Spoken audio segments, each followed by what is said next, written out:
Ne dites pas, ces barbares se sont accaparés de mes biens. Ils se sont accaparés de mes biens. C'est parmi les fautes graves qui menacent le bon usage du français appelé barbarisme, qui en linguistique veut dire mot ou forme incorrecte dont le sens est altéré, dévié. Bref, une faute de langage consiste à employer un mot qui n'existe pas. Je m'appelle Firestone, coach en langues étrangères. Si tu n'es pas encore abonné à cette chaîne, le temps pour toi de le faire. Alors c'est parti. Bonjour. Avant que j'entre dans le vif du sujet, souffre que je te redéfinisse encore le mot barbarisme, tout en te donnant les différentes formes de barbarisme qui existent en français.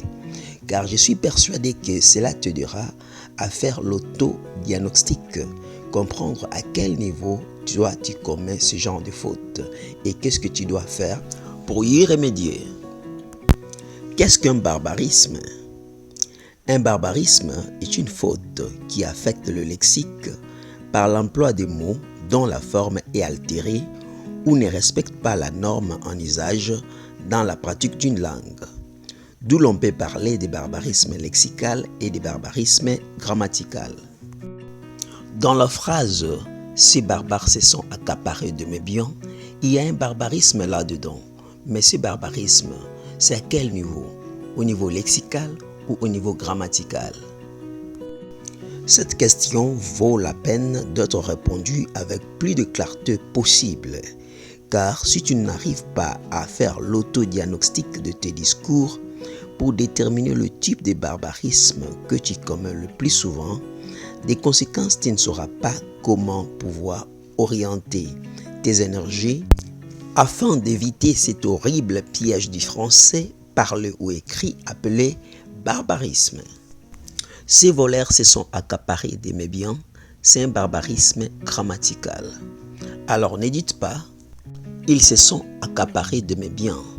Dis plutôt, ils ont accaparé mes biens. Soit, ils se sont emparés de mes biens. Accaparés et emparés ont réagi l'un sur l'autre pour produire un barbarisme du genre « ils se sont accaparés de mes biens » au lieu de dire « ils ont accaparé mes biens » ou « ils se sont emparés de mes biens ». Le verbe accaparer n'est pas un verbe pronominal et les conséquences ne se conjuguent pas avec le verbe être. Ne dites pas « nous avons convenu de nous voir entre nous ». Dites plutôt « nous sommes convenus de nous voir entre nous ». Le verbe convenir ne se conjugue avec l'auxiliaire avoir qu'au sens de être saillant, agréable. Par exemple, ce règlement m'a convenu. Cette robe m'aurait convenu parfaitement. Voyez, maintenant tu as compris ce type de barbarisme. On parle de barbarisme grammatical lorsque c'est un aspect grammatical du mot qui est touché. Par exemple, ici, c'est la conjugaison. Barbarisme lexical. Ici, nous avons 3 points à considérer. On parle de barbarisme lexical lorsque l'altération résulte de l'inversion de lettres. Par exemple, aéroport au lieu d'aéroport. Vous attendez, certaines personnes disent aéroport. Non, on ne dit pas aéroport, mais on dit plutôt aéroport. 2.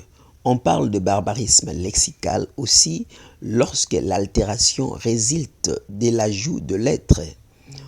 Digression au lieu de digression. 3.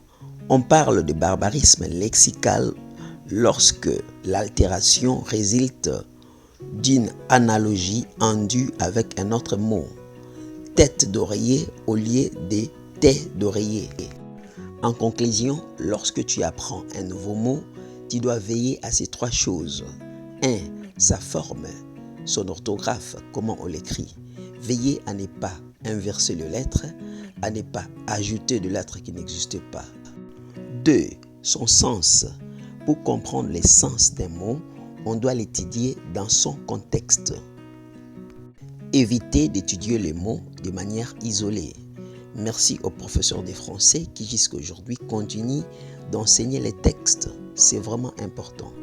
car les étudiants apprendront les mots dans les contextes. 3. À chaque fois que tu apprends un nouveau mot, il faut chercher vite à déterminer sa catégorie grammaticale. C'est un verbe, c'est un nom ou c'est un adjectif. Pourquoi? Parce que si c'est un verbe, il est important d'apprendre toute sa conjugaison. Et si c'est un nom, il est aussi important de savoir ses variations en nombre ou en genre. Merci de nous avoir suivis.